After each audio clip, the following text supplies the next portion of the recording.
신명기 6장 4절에서 5절 말씀 우리 두 번 같이 읽겠습니다. 시작. 이스라엘아 들으라. 우리 하나님 여호와는 오직 유일한 여호와이시니 너는 마음을 다하고 뜻을 다하고 힘을 다하여 내 하나님 여호와를 사랑하라. 다시 한번요. 이스라엘아 들으라. 우리 하나님 여호와는 오직 유일한 여호와이시니 너는 마음을 다하고 뜻을 다하고 힘을 다하여 내 하나님 여호와를 사랑하라. 아멘. 자, 오늘 우리가 함께 읽은 이 말씀 통해서요, 말씀 위에 굳게 서라 네 번째 시간 마음 지킴과 말씀이란 제목으로 은혜를 같이 나누도록 하겠습니다. 하나님의 말씀을 사랑하고 그 위에 자신의 인생을 세워가는 모든 분들에게 어떤 풍랑이 찾아올 때에도 어떤 비바람 속에서도 견고하게 견디게 하시는 하나님의 은혜가 있기를 소망합니다. 여러분들 커다란 배를 보신 적 많이 있으시죠? 특히 우리 포항은 바닷가가 있는 지역이라 배를 심심찮게 보실 수 있을 것입니다. 그런데 아주 커다란 배, 어떤 배를 여러분들이 보신 배 중에 어떤 배가 가장 큰가요? 아마 축구장 2개, 3개를 합친 것만큼 거대한 화물선을 멀리서라도 보신 적이 있을 것입니다. 그런데 그렇게 커다란 배라 할지라도 그 배의 방향을 결정짓는 키는 생각보다 그렇게 크지 않다고 해요. 비행기도 그렇죠. 비행기의 방향을 결정짓는 요 꼬리 날개의 요 방향키 역할은 그렇게 크지 않습니다. 그런데 그렇게 크지 않은 부품이지만 그게 그 거대한 비행기나 배의 방향을 결정한다는 것, 이것이 이제 사실 참 재밌더라고요. 배는 이만한데 그 방향을 결정하는 것은 뭐다? 그 꼬리에 달려있는 작은 날개다. 작은 방향키이다. 이제 이것입니다. 그런데 성경은 마치 이와 같이 우리의 인생이라는 그 거대한 항해에도 이 방향키가 있다고 이야기를 합니다. 그 방향키가 뭘까요? 바로 우리의 마음입니다. 우리의 마음이에요. 왜 우리의 마음이 우리 인생의 방향키가 될까요? 우리 첫 번째 화면 한번 볼까요? 첫 번째 화면 같이 읽습니다. 시작. 믿음은 마음에서 고백됩니다. 마음의 변화에서 거룩한 삶이 시작됩니다. 네, 이렇습니다. 믿음은요, 마음에서 고백되는 거고요. 거룩한 삶은 마음의 변화에서 오는 것입니다. 자, 그런데 이 마음이 또 다른 방향으로, 안타까운 방향으로, 나쁜 방향으로 우리의 마음의 방향을 잡으면 우리 인생이 어떻게 펼쳐지는지 보세요. 다음 화면 한번 보고 빨간 글씨만 읽습니다. 시작. 죄도 마음에서 시작된다. 마음의 부패가 거룩한 삶을 가로막는다. 이게 정확하게 공통점이 있지 않습니까? 믿음도 마음에서 시작되는데요, 죄도 마음에서 시작돼요. 마음의 변화에서 거룩한 삶이 시작되는데 마음이 부패하면 거룩한 삶을 막습니다. 이것처럼 우리의 인생의 이 방향을 결정짓는 게 뭐라고요? 바로 우리의 마음입니다. 그래서 성경은 이 마음을 아주 많이 강조하고 있습니다. 지난주에 우리가 살펴봤던 탐심도요, 사실은 우리 마음에서 일어나는 그런 일이죠. 주님이 사랑이라는 또는 욕망이라는 좋은 감정을 주셨는데 이게 잘 쓰이면 참사랑이 되지만, 그런데 이게 잘못 쓰이면 탐심이 됩니다. 이것처럼 그걸 무엇이 결정합니까? 우리의 마음이 결정해요. 우리의 인생은 우리의 마음이 결정해요. 이건 믿는 자들이 아니더라도 안 믿는 사람도 우리 마음의 중요성을 항상 이야기를 하죠. 왜냐하면 우리가 참 절묘하고 신묘막측하게 지음받았기 때문입니다. 몸이 아프면 몸만 아프신 분은 없어요. 마음이 반드시 아파요. 마음이 아프면 마음만 아픈 분 없습니다. 몸이 반드시 아프게 되어 있습니다. 이처럼 마음은 우리의 모든 몸에 다 연결되어 있고요, 모든 몸은 다 마음에 따라가기 마련이다라는 거예요. 뿐만 아니라 우리의 아픈 것만인가요? 아닙니다. 우리의 모든 인생의 방향성도 다 이 마음에 달려있다라는 것을 부인할 수 있는 사람은 없습니다. 그런 점에서 오늘 우리가 살펴보는 말씀은 굉장히 중요한 말씀입니다. 이 중요한 말씀, 우리 6장 4절 5절, 자, 6장 4절 5절을 다시 한번 같이 읽어보도록 하겠습니다. 자, 주님이 뭐라고 명하시는지 같이 읽겠습니다. 시작. 이스라엘아 들으라. 우리 하나님 여호와는 오직 유일한 여호와이시니 너는 마음을 다하고 뜻을 다하고 힘을 다하여 내 하나님 여호와를 사랑하라. 아멘. 여기서 주님이 우리에게 무엇을 명하십니까? 너는 마음을 다하고 또 뭐요? 뜻을 다하고 힘을 다하여 하나님을 사랑하라 이렇게 명령하십니다. 여기서 이제 마음과 뜻과 힘이라는 것은요, 이게 사실은 이제 히브리적 사고방식입니다. 우리에게 익숙한 것은 사실 헬라 철학에 기반한 헬라적 사고방식이 익숙하죠. 뭔가요? 지, 정, 의. 지정의. 그러니까 사실은 이 지정의나 히브리식 사고방식 안에서 마음과 뜻과 힘이나 사실은 같은 이야기를 하고 있습니다. 어떤 이야기냐면 전인격을 말해요. 우리의 전인격. 그러니까 지금 여기에서 우리의 인생의 방향을 결정하는 이 방향 키가 되는 마음을 어떻게 하라는 겁니까? 전심을 다해 전인격으로 주님을 바라보고 사랑하라고 지금 모세가 명령을 하고 있는 것입니다. 왜 우리가 이런 마음을 하나님 앞에 이런 마음을 가져야 할까요? 그 이유가 2절과 3절에 있습니다. 2절과 3절을 같이 한번 읽어보겠습니다. 자, 시작. 곧 너와 내 아들과 내 손자들이 평생에 내 하나님 여호와를 경외하며 내가 너희에게 명한 그 모든 규례와 명령을 지키게 하기 위한 것이며 또 내 나를 장구하게 하기 위한 것이라. 이스라엘아, 듣고 삼가 그것을 행하라. 그리하면 내가 복을 받고 내 조상들의 하나님 여호와께서 내게 허락하심 같이 젖과 꿀이 흐르는 땅에서 내가 크게 번성하리라. 아멘. 왜 이렇게 마음을 주님께 전심을 다해서 마음을 지켜야 하냐면 이 선포된 모든 명령을 따라서 번성과 영원한 복을 누릴 수 있기 때문이에요. 이 번성함과 복을 누리기 위해서 마음을 지켜야 한다는 겁니다. 그렇지 않으면 이 주님이 주신 이 좋은 명령들, 그러니까 우리가 이 명령이라고 하면은 거부감이 생길 수 있지만 그렇지 않다고 했죠. 왜냐? 우리를 살리는 명령이기 때문에 이 명령들을 다 휴지 조각으로 만들어 버릴 수 있다는 겁니다. 이걸 누가 결정한다고요? 이 명령대로 복과 은혜와 번성을 누리느냐, 이 명령을 휴지 조각으로 만들어 버리느냐, 어디서 결정한다고요? 우리 마음이 결정한다는 겁니다. 그래서 성경은 우리의 마음에 어느 한 작은 틈이라도 다른 것에 빼앗기지 않고 우리의 마음 전부를 주님께 드려야 할 것을, 우리의 마음을 지켜야 할 것을 지금 명령하고 있습니다. 사랑하는 여러분, 한번 질문을 드려볼게요. 여러분들은 마음을 잘 지키며 살아가고 계신가요? 여러분들의 마음은 어떠십니까? 몸이 아파서 마음이 아프고 마음이 아파서 몸이 아픈 분들도 계시죠. 그리고 또 걱정과 염려의 보따리를 머리와 어깨에 이고 지고 살아가는 분들도 많이 계실 것이라고 생각을 합니다. 사실 우리가 지나온 날들을 돌아보면요, 우리 마음에 정말 이 마음을 지키는 것이 얼마나 어려운지 우리는 다 아주 깊이 그것을 경험하고 뼛속 깊이 그것을 체험해서 이미 다 뼈저리게 느끼고 있습니다. 그러니까 사실 이 마음 지키는 것이 왜 어렵냐? 네, 염려와 걱정 때문인 것 같습니다. 염려와 걱정, 후회와 아쉬움, 그런 것들이 우리의 마음을 지키기 어렵게 만드는 것 같아요. 예수님께서도 이미 우리에게 마음에 관해서 그런 말씀을 주셨죠. 바로 네 가지 밭에 뿌려진 씨의 비유예요.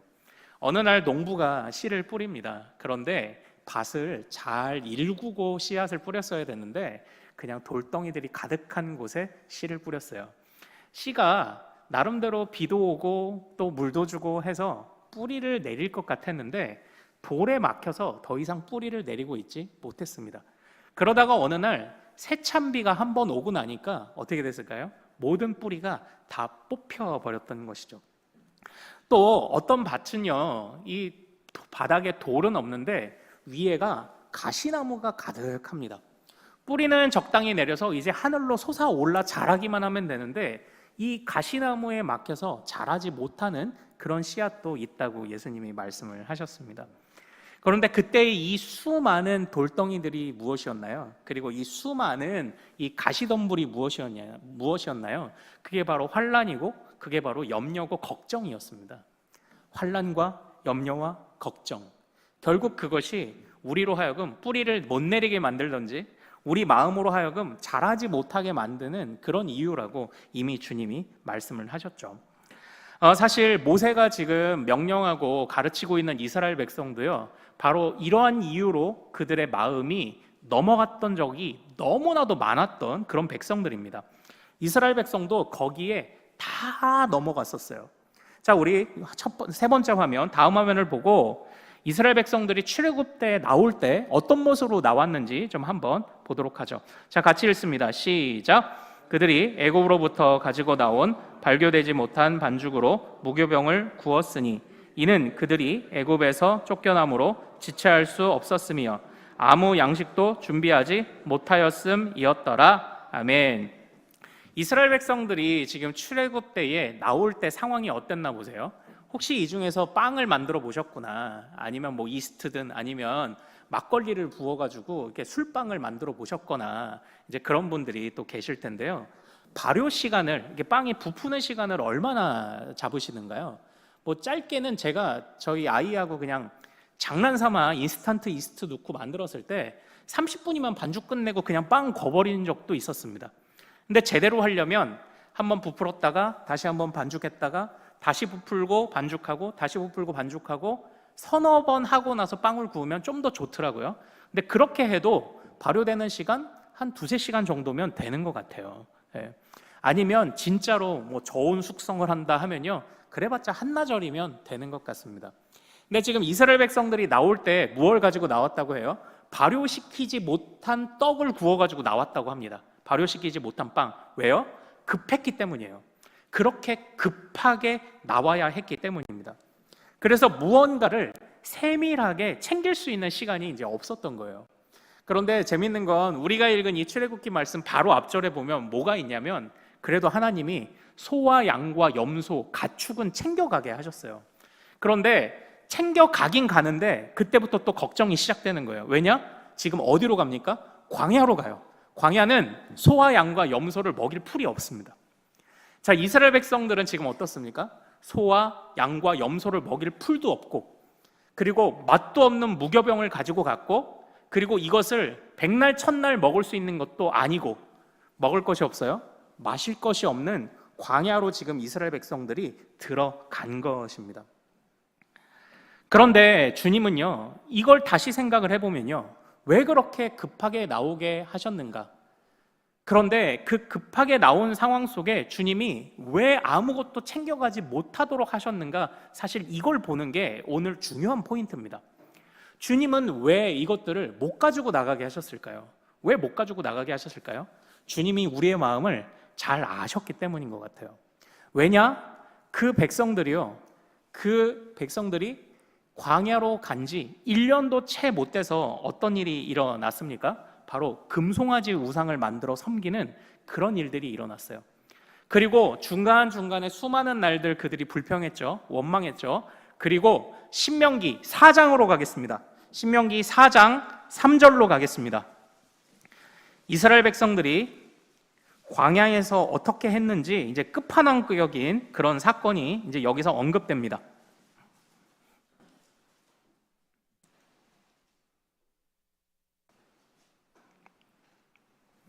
신명기 4장 3절 같이 읽습니다. 시작. 여호와께서 바알 보올의 일로 말미암아 행하신 바를 너희가 눈으로 보았거니와 바알 보올을 따른 모든 사람을 너희의 하나님 여호와께서 너희 가운데에서 멸망시키셨으되. 아멘. 사실 모세는 신명기 1장부터 4장까지 지나온 광야 40년의 역사를 요약합니다. 그 안에 금송아지에 관한 언급도 하고 있고요. 그리고 그들의 인생 중에서 가장 마지막에 행했던 미련한 범죄인 바로 이 바알보올의 사건을 이야기해요. 이 바알보올의 사건이 뭐냐면 이제 부올 땅에서 바알을 섬겼다, 이제 이런 의미인 건데, 시딤이라고 하는 지금 이제 사해의 조금 위쪽에 있는 지역, 이제 여기가 어디냐면 이스라엘 백성들이 처음에 출애굽해서 한 1년 정도 됐을 때 가나안 땅에 먼저 도착을 하죠. 그리고 정탐꾼을 보내서 거의 북쪽 끝까지 탐지하고 돌아와서는 뭐라고 했습니까? 우리 못 들어가, 이렇게 얘기를 한 거예요. 바로 그들의 용모와 신장을 보다가 그들이 주눅이 들었죠. 그때 하나님의 약속을 신뢰하지 못한 죄로 이제 40년을 이제 도는 그런 형벌을 처했던 것 아닙니까? 그런데 이게 생각해보면 형벌이지만 반대로 생각해보면 훈련이에요. 왜냐? 그들이 가지고 있는 무교병은 40년 동안 먹을 수 있는 무교병이 아니었던 겁니다. 그들이 데리고 다녔던 양과 소와 염소는 풀을 먹고 자란 것들이 아닙니다. 그런데 어떻게 해요? 40년을 버텼다는 거예요. 그럼 이 40년은 형벌이면서도 한편으로는 뭘 의미하나요? 하나님이 먹이셨다는 걸 의미하는 훈련 기간이었던 거예요.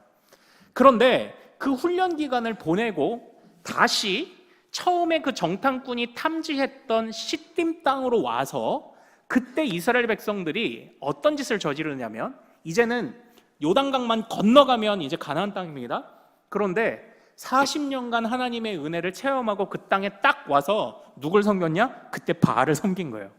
그러니까 이겁니다. 우리가 주님의 은혜를 잘 깨닫지 못하고 이러다가 그냥 정신없이 살다가도 그래도 하나님이 좋은 열매 주시면 마지막엔 깨닫죠. 그러면서 뭐라고 말합니까? 와, 하나님의 은혜로 다 되었네, 하나님이 하셨네, 이렇게 말하는 게 이제 정상 아닙니까? 우리는. 그런데 이 지금 이스라엘 백성은요, 40년간 광야에서 훈련도 받았지, 그때 먹이시고 입히시는 하나님, 옷도 헤어지지 않고 신발도 낡지 않고 배도 굶지 않고 40년을 보내고 왔는데 막판에 와, 바알이 최고구나 이러고 있는 장면이 바알보올의 사건인 거예요. 그래서 그때에 아주 그냥 정신줄을 다 놓아버립니다. 그래서 이방 여인들을 데려다가 혼인하지 않나. 그래서 그때에 분노했던 아론의 아들인 비느하스가 이방 여인들을 데리고 들어오던 이스라엘 백성 중에 한 사람을 창으로 꿰어 죽입니다. 그리고 하나님은 그의 거룩한 분노를 인정하셔서 그에게 영원한 제사장 자리를 약속하세요. 무슨 의미입니까? 그의 그런 행동이 잔인해 보일지 모르지만 이스라엘을 거룩하게 만들었던 거룩한 분노라고 인정을 하시는 거예요. 그렇게 거룩한 분노가 일어날 만큼 다 와서 막판에 이제 하나님의 은혜로 들어가기만 하면 되는데, 심지어는 그 땅은 하나님이 주신 약속의 땅인데 그 땅의 입구에서 또 다른 정탐꾼과 같은 사건이 벌어질 뻔한 거예요. 그러니까 주님이 여기서 약간 마음을 바꾸셨으면 40년을 또 돌을 수도 있었던 겁니다. 거기에서 바알이 최고다 이렇게 이야기를 하고 있는 겁니다. 그런데 사랑하는 여러분, 이게 바로 사람들의 마음이었던 것 같아요. 그러니까 이게 하나님이 이 사람들의 마음을 잘 아셨기 때문인 것 같아요. 바로 무엇입니까? 사람들은 자꾸 눈에 보이는 것을 붙잡고 싶어 한다는 거예요. 눈에 보이는 뭔가가 있어야 든든함을 느낀다고 착각을 하는 겁니다. 그래서 금송아지 우상을 만들어야 하나님이 곁에 계신 것 같고, 그리고 이 모압과 그리고 이 가나안 땅의 우상들을 보면서 오히려 용모와 신장을 40년간 살아온 건 다 잊어버리고 그들의 눈앞에 펼쳐지는 것을 허락해준 바알이, 와, 바알이 더 센 신인가 봐, 이러고 있었던 이게 인간의 속마음이다라는 거예요. 자꾸 눈에 보이는 무언가가 있어야만 마음에 그 걱정과 염려를 내려놓을 것처럼 살아가는 그 마음을 주님이 잘 아셨던 것 같습니다. 그래서요, 저는 그런 상상을 한번 해봐요. 이제 출애굽 때에 보면은 10가지 재앙을 행하실 때 마지막 10번째 재앙이 뭐였습니까? 그 장자가 다 죽게 되는 거잖아요. 그런데 이 파라오의 장자도 다 죽었지만, 심지어 가축의 그 첫 새끼들도 다 죽었지만 이스라엘 백성들의 장자는 멀쩡했어요. 왜 그랬죠? 문설주에 무엇을 발랐죠? 양의 피를 발랐죠. 이제 이 양의 피가 어떤 마법의 능력이 있어서가 아니라 하나님의 명령에 순종했더니 산다, 이 구조를 보는 겁니다. 하나님의 명령에 순종했더니 산다, 또 이것이 어떻게 해요? 예수 그리스도를 예표하는 사건이 이제 되잖아요. 그런데 아무리 시간이 없어도 죽음의 사자가 한번 이렇게 넘어간 일을 경험하면, 만약 제 마음이라면 광야 땅, 죽음의 땅이잖아요. 거기를 나가려면 저는 무교병이고 뭐고 그 문설주를 뜯어갔을 것 같아요. 양의 피가 발라져 있는 문설주를 뜯어갔을 것 같다고요. 솔직한 마음으로. 왜냐? 이것 때문에 죽음의 사자가 넘어갔잖아요. 그러니까 문설주 뜯어가고 싶지 않을까요? 그런데 주님은요, 그것도 허락하지 않으셨고요. 많은 음식과, 이제 우리 예수님도 비슷해요. 제자들을 파송하실 때 지팡이나 전대나 두보롯을 갖지 못하게 하신 거죠. 왜 그러셨을까요? 그게 우상이 되기 때문입니다. 그게 우상이 되기 때문이에요. 하나님이 그것들을 사용하시는 것은 분명한데 우리의 마음이라는 것이 그것을 사용하시는 도구를 주신 하나님을 보는 게 아니라 자꾸 그 도구의 마음에 뺏긴다니까요. 그러니까 문설주 뜯어갔으면 어땠을까요? 그 문설주 안 뜯어갔을 것 같죠? 그런데 성경을 읽으시다 보면 열왕기하 18장에 히스기야 왕이 개혁하는 이야기가 나오는데, 그때 개혁의 히스기야가 무엇을 없앴는지 아세요? 모세가 광야에서 높이 들었던 놋뱀을 그때 없애요. 광야에서 이스라엘 백성들이 하나님 앞에 원망하다가 불뱀이 나타나서 백성들이 많이 다치고 죽는 일이 벌어집니다. 그때 또한 높이 매달리시는 예수님을 상징하는 놋뱀을 만들어 그걸 바라보는 자마다 살게 하셨죠. 여기서도 잘 구분하세요. 명령을 따랐더니 사는 거예요. 놋뱀 자체가 주술적 능력이 있는 게 아닙니다. 그런데 사람들은요, 그 놋뱀을 이 히스기야 시대와 이 출애굽의 시대까지 몇 년의 시간 간격이 있을까요? 최소 500년이에요. 주전 1400년대에 출애굽했고요. 다윗의 후손이잖아요. 다윗 시대는 주전 1000년대예요. 최소 500년의 간격 동안 그 놋뱀을 붙들고 있는 겁니다. 그리고 그 놋뱀 보면서 절하고 있었던 거죠. 그래서 히스기야가 그걸 없애버렸어요. 우리 마음이 그렇습니다. 하나님이 우리 마음을 잘 아셨던 것 같아요. 그래서 시간을 안 주시는 거예요.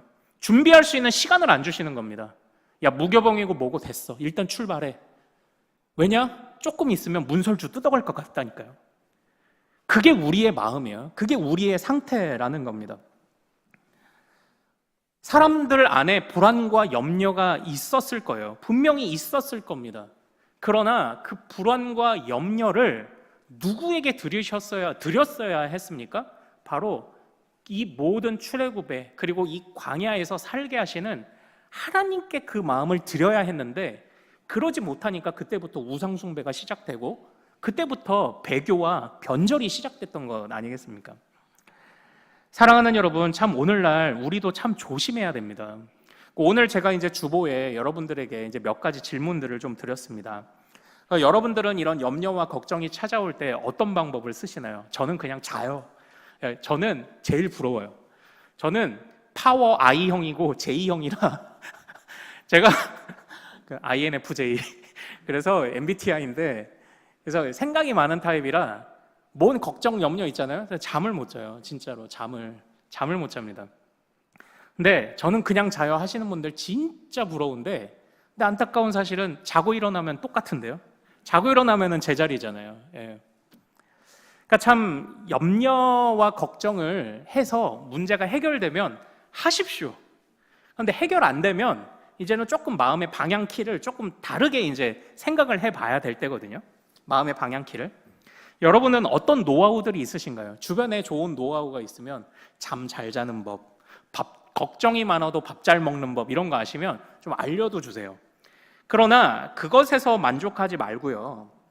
그것에서 만족하지 말고, 그렇다고 걱정과 염려가 찾아올 때 뭔가 하나님한테 자꾸 눈에 보이는 것 달라고만도 하지 말고. 왜냐? 그것들이 반드시 우상이 된다니까요. 문설주를 막 뜯어가고 싶은, 놋뱀을 간직하고 싶은 이런 생각이 든다니까요. 그러니까 그런 마음도 말고, 그런 것도 구하지 말고요. 그리고 또 우리가 하나님 앞에 진짜 보이지는 않아도, 보이는 것을 자꾸 구하고 싶지만, 뭔가 손에 쥐고 있고 싶지만, 그러나 보이지 않아도 이 모든 역사를 행하시는 그 하나님을 붙잡는 것이 우리의 진정한 믿음일 것인데, 오늘날 우리가 한번 좀 돌아봐야 할 것 같습니다. 우리가 하나님 앞에 나아가는, 하나님 앞에 온전히 드리고자 하는 우리의 이 마음의 전심을 가로막는 것들이 뭐가 있는가? 지금 여러분들에게는 어떤 것들이 여러분의 마음을, 여러분의 전심을 가로막고 있나요? 그게 좋은 기억일 수도 있고 또 좋은 마음으로 갖고 있는 것들도 있는데, 잘 판단하십시오. 우상이 되지는 않았는지 잘 판단하시기 바랍니다. 내가 지금 문설주 뜯어가지고 아니면 놋뱀 붙잡고 살아가고 있는 건 아닌가? 잘 판단하십시오.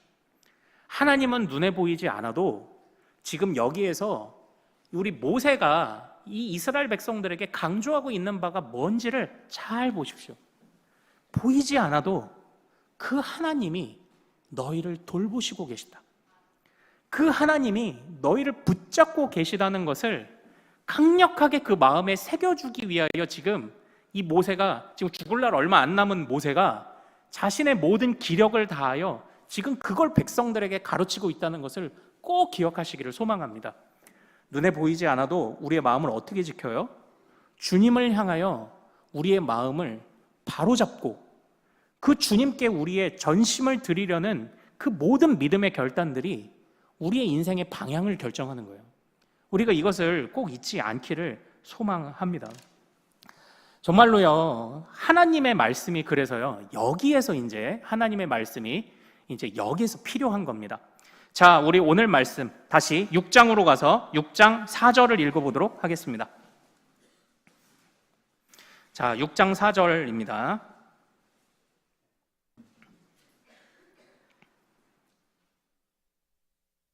자, 6장 4절 같이 읽습니다. 시작. 이스라엘아 들으라. 우리 하나님 여호와는 오직 유일한 여호와이시니 아멘. 아멘.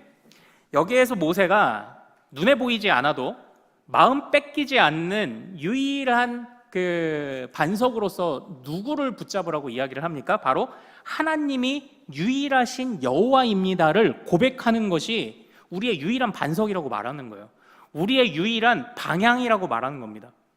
하나님만이 유일하십니다. 금송아지도 아니고요, 바알도 아니고요, 노뱀도 아니고요, 문설주도 아니에요. 우리가 유일하게 붙잡고 따라가야 하는 것은 눈에 보이는 게 아닙니다. 살아계신 하나님만이 유일한 참 하나님이십니다. 바로 이것을 지금 모세가 고백하도록 여기서 지금 명령하고 있는 것 아닙니까? 성경이 바로 이것을 가르쳐주는 책입니다. 성경이 이걸 가르쳐주는 책이에요. 물론 우리가 마음이 걱정이 쌓일 때 읽으면 좋은 구절 검색하면 올려놓으신 것들 많이 나옵니다.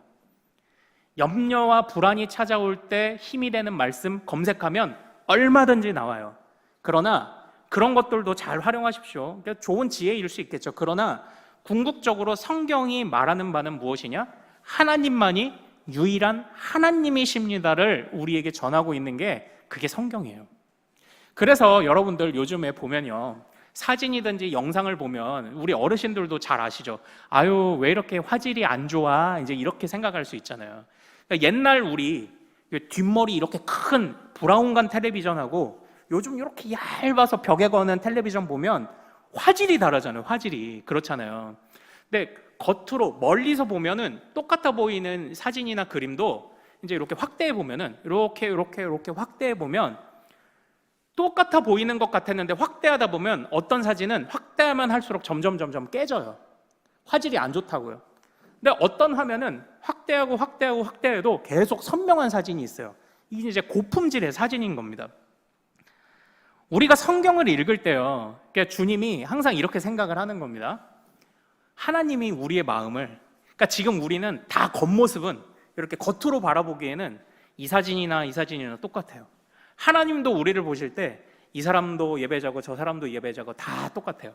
그러나 하나님이 매일 우리의 마음을 이렇게 확대해서 보시는 거예요. 이렇게 이제 확대해서 보시면서 누구 마음이 깨졌나, 누구 마음이 흐린가, 이걸 주님이 항상 보시는 거예요. 그러다가 주님한테 책망 듣기 전에 하나님의 말씀 앞에서 우리가 먼저 우리의 마음을 스스로 확대해 보는 거예요. 이렇게 확대해서 그 하나님의 말씀으로 내 마음을 비춰봐서 하나님만이 유일하신 여호와이십니다. 보이지 않아도 하나님만이 유일한 참신입니다를 고백하지 못하는 마음의 조각을 확대하면서 찾아내는 거예요. 성경 묵상을 그렇게 하는 겁니다. 그렇게 하면 주님이 우리에게 정말 우리의 인생을 중요하게 결정짓는 온전한 방향으로 이끄는 선한 마음을 주님께서 허락하실 줄로 믿습니다. 말씀이 그렇게 작용되어야 하고 우리는 말씀을 그렇게 활용을 해야 한다라는 것입니다. 그래서 주님께서 우리에게 항상 명령하시는 거죠. 성경을 통해서 우리에게 알려주시는 유일한 법칙, 하나님만이 참된 여호와이십니다. 참된 신입니다. 다른 것은 뭐예요? 눈에 보이는 것이 당장 나에게 만족을 주는 것 같고 하지만 다 소용없어요. 하나님이 아니에요. 그것들은 아무리 문설주 싸들고 다니고 아무리 노뱀 싸들고 다녀도 그건 아니에요. 하나님만이 유일하신 참 하나님이십니다. 우리가 성경을 묵상하면서 이걸 배울 수 있기를 소망합니다. 성경을 묵상하면서요, 우리가 하나님을 그렇게 우리의 유일하신 하나님으로 섬기며 살아가야 하는 이유가요, 사실은 자, 우리 5절도 다시 한번 같이 읽어보죠. 5절에도 다시 한번 그 이유가 등장을 합니다. 자, 같이 5절 읽습니다. 시작. 너는 마음을 다하고 뜻을 다하고 힘을 다하여 내 하나님 여호와를 사랑하라. 아멘. 자, 전심으로 하나님을 어떻게 하라고요? 사랑하라. 저는 이 사랑하라라고 표현한 이 말씀이 참 가슴에 남습니다. 전심으로 믿어라도 할 수 있죠. 전심으로 의지해라도 할 수 있는데 어떻게 해요? 전심으로 사랑해라 이렇게 표현을 하신 거예요. 왜 그렇습니까? 왜 그렇습니까? 사랑하는 여러분, 사실 우리가 마음을 더 잘 지켜야 하는 것은요, 이 마음이 단지 우리의 인생의 방향성만을 결정하는 것 때문만은 아닙니다. 애초부터 하나님이 우리에게 주신 이 마음이 너무 귀하기 때문이에요. 우리의 마음은 어떤 마음인가요? 피조물 중에 유일하게 하나님을 닮은 하나님 형상들에게만 주신 마음이에요. 그럼 이 마음을 애초부터 왜 주셨을까요? 주님과 사랑하며 교제하도록 주신 거예요. 마음과 마음이 이어지는 그 교제를 하나님이 하시려고 이 세상에 다른 어떤 것들보다도 우리 사람들에게만 하나님의 형상으로서의 마음을 주셨다고요. 하나님과 교제하기 위해. 왜요? 사랑하시니까요. 사랑하시니까. 그래서 모세도 그걸 가르치고 나서 그 백성들에게, 오늘 우리에게 주님 앞에 어떻게 나아가라고 명령합니까? 너희도 사랑하라고 명령합니다. 주님이 우리를 하나님의 형상으로 어떤 것들보다도 존귀한 마음을 주셨으니 그 마음을 본래 주신 목적대로 그 마음을 가지고 주님을 사랑하라고 명령하고 있습니다. 그래서 저는요, 이 마음이요, 방향키와 같기도 한데 이 마음이 또 안테나 같기도 해요. 그래서 이 마음을 잘 이렇게 주님께 맞춰야, 그래야 주님과 교제가 되기 시작을 합니다. 그래야 주님의 인도하심이 느껴지기 시작하고요. 그래야 주님이 보이지 않아도 신뢰가 시작이 돼요. 그런데 이 방향성도 안 맞지, 안테나도 안 맞지, 주파수도 안 맞지, 우리의 마음이 하나님의 형상에게 주신 존귀한 마음인 것도 모르지, 우리 마음을 함부로 쓰지, 그러니까 자꾸 눈에 보이는 것들을 쫓아가는 겁니다. 그러나 우리의 마음이 거룩할수록, 선명할수록 주님과 더욱더 분명하고 그리고 확실한 교제가 일어나게 될 줄로 믿습니다. 그러므로 사랑하는 여러분, 우리의 마음 지키는 것이 쉽지는 않지만 하나님이 우리의 유일하신 하나님이십니다.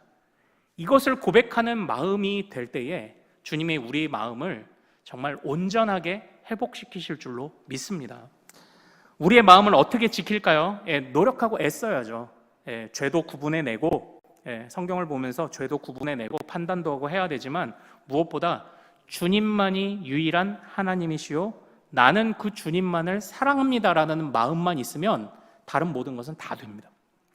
그러니까 모세가요, 지금 시간이 없어요. 유언을 해야 되는데 이 200만 명이나 되는 사람들 각자의 삶을 어떻게 다 얘기하겠습니까? 이 사람은 이런 삶을 살고 저 사람은 저런 삶을 살죠. 그런데 그 모든 것을 아우를 수 있는 그런 말을 지금 유언으로 남긴 거예요.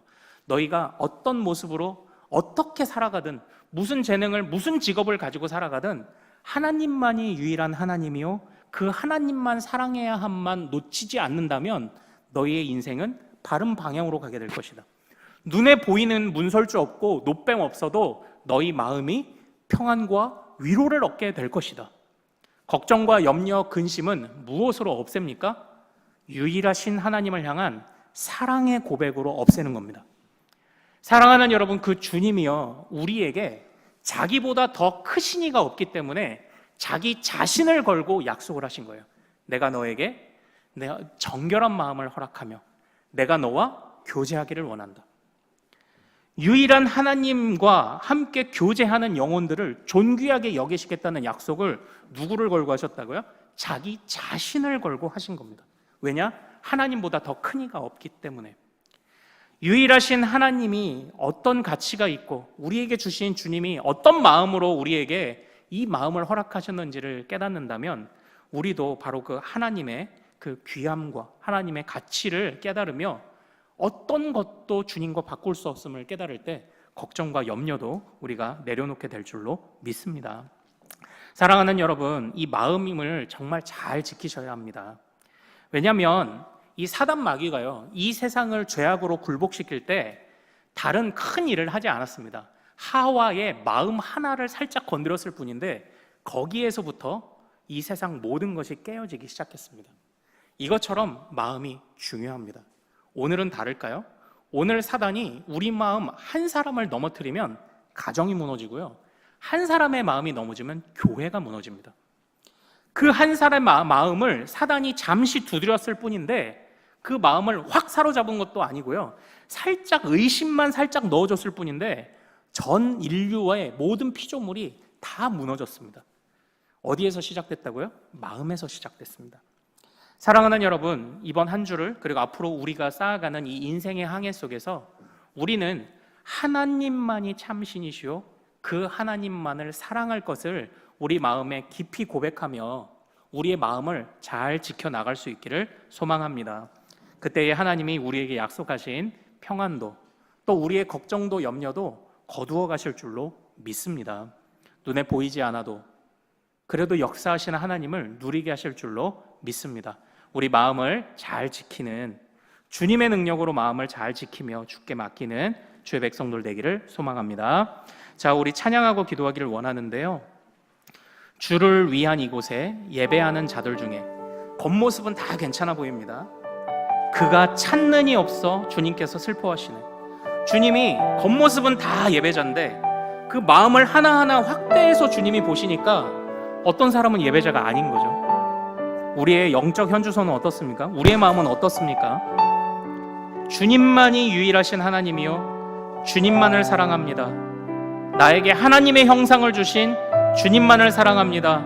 우리가 이 마음을 같이 고백할 수 있기를 소망합니다. 주를 위한 이곳에, 주를 위한 이곳에 예배하는 자들 중에 그가 찾는 이 없어, 그가 찾는 이 없어, 주님께서 슬퍼하시네. 주님이 찾으시는 그 한 사람 예배자, 주님이 찾으시는